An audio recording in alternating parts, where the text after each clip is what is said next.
Guys আসসালামু আলাইকুম। আপনারা সবাই কেমন আছেন? আশা করি ভালো আছেন। আলহামদুলিল্লাহ, আল্লাহর রহমতে আমিও খুব ভালো আছি।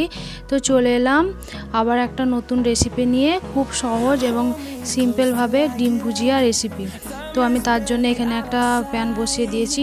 ভালো করে তেলটা গরম করে আমি এখানে ছোট ছোট করে পেঁয়াজ কুচিয়ে রেখে দিয়েছিলাম, সেটা এর মধ্যে দিয়ে একটু ফ্রাই করে নেব, একটু লাল লাল মতো করে নেব।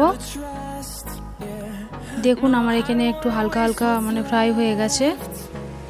তো আমি এখানে 4টে কাঁচা লঙ্কা দিয়ে দিয়েছি, ওটা দিয়ে একটু ভালো করে নাড়াচাড়া করছি আর একটু ভালো করে লাল করে নেব।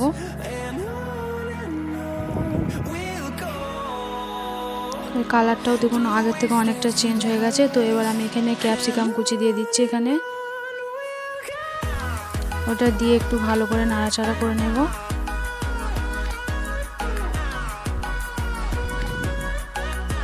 সব কিছু ভালো করে মিক্স করে নিচ্ছি।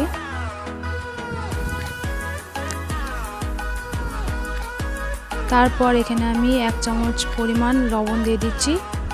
আমার এটা ভালো করে ফ্রাই হয়ে গেছে। এরপর আমি লবণটা দিয়ে একটু ভালো করে মিক্স করে নেব।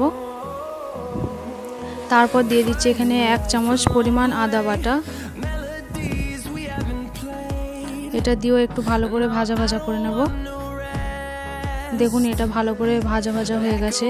তো আমি এখানে 1 চামচ পরিমাণ লঙ্কা গুঁড়ো দিয়ে দিচ্ছি, 1 চামচ পরিমাণ জিরে গুঁড়ো, আর দিয়ে দিচ্ছি 1 চামচ পরিমাণ, 1 চামচের একটু কম হলুদ গুঁড়ো। এবার দেবো 1 চামচ পরিমাণ ধনিয়া গুঁড়ো। দিয়ে সব কিছু একসঙ্গে ভালো করে মিক্স করে একটু ভাজা ভাজা করে নিচ্ছি, যাতে কাঁচা মশলার গন্ধটা চলে যায়। তারপরে আমি এদিকে 2টো ডিম একটু ভেঙে নিচ্ছি, ভালো করে একটু ফাটিয়ে নেব ডিমটা।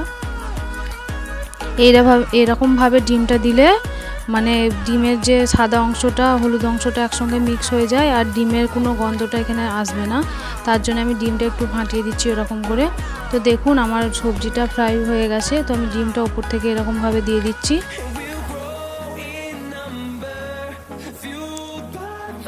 তো আমি সাইড থেকে আর একটু তেল দিয়ে দিচ্ছি, যাতে ভালো করে নিচের দিকটা হয়ে যায়। এবার আমি পুরো সব কিছু মিক্স করে দেবো, আস্তে আস্তে করে সব কিছু মিক্স করে দেবো। দেখুন কালারটা আগের থেকে অনেকটা চেঞ্জ হয়ে এসেছে, ডিমের কাঁচা গন্ধটা চলে গেছে। তো আমি এখানে 1 চামচের একটু কম কাশ্মীরি লঙ্কার গুঁড়ো দিচ্ছি। সব শেষে দিয়ে দেবো ধনিয়া পাতা কুচি দিয়ে ভালো করে একটু ফ্রাই করে নিচ্ছি। তো আমার এবার পুরো রেডি হয়ে গেছে, আমি প্লেটে ঢেলে নিচ্ছি। আমার ভিডিওটা যদি আপনাদের ভালো লেগে থাকে অবশ্যই কমেন্ট করবেন।